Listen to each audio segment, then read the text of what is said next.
Hello everyone, welcome to Bhoomi's easy cooking. આજે હું આપને બતાવીશ હોટલમાં ગાંઠિયા સાથે મળતી કઢી બનાવવા માટેની રીત।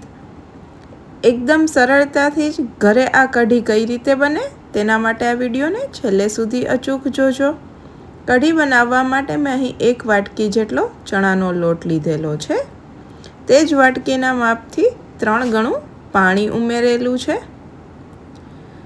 આ રીતે 3 ગણું પાણી ઉમેર્યા બાદ તેમાં 1/4 ટીસ્પૂન જેટલી હળદર તથા સ્વાદ પ્રમાણે મીઠું ઉમેરેલું છે।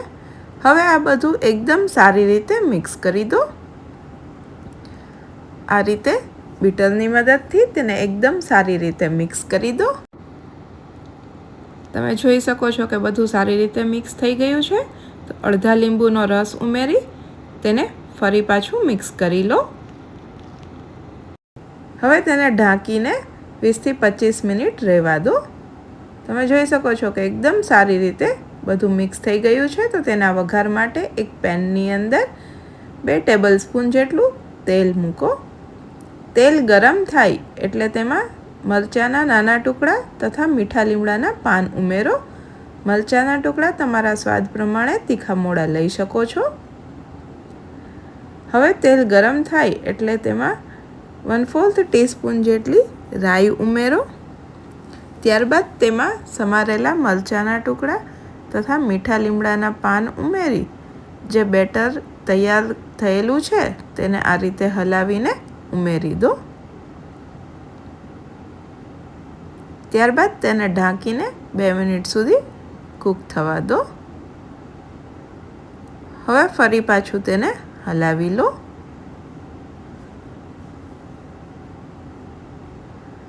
આ રીતે મીડિયમ ગેસની આંચ પર તેને કૂક કરવાનું છે। ફરી પાછું તેને ઢાંકી દો અને કૂક થવા દો। આ રીતે 10 થી 15 મિનિટ સુધી તમે કૂક કરશો, હલાવતા જશો એટલે તમે જોઈ શકો છો કે એકદમ સારી એવી આ કઢી તૈયાર થઈ ગઈ છે।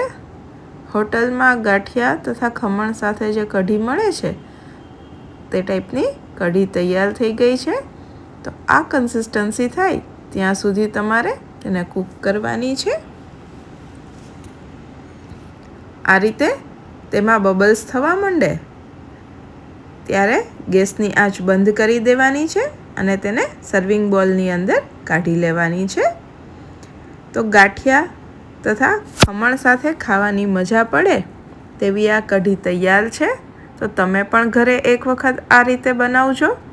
તેનો ટેસ્ટ તમને કેવો લાગે છે તે મને કમેન્ટ બોક્સમાં અચૂકથી જણાવજો। આ વિડીયોને લાઈક કરજો, તમારા ફ્રેન્ડ્સ, ફેમિલી મેમ્બર્સ અને રિલેટિવ્સ સાથે શેર કરજો અને ભૂમિઝ ઇઝી કુકિંગ ચેનલને સબસ્ક્રાઈબ કરજો। Thank you for watching my video. ફરી મળીશું નવા એક વિડીયો સાથે। એન્જોય।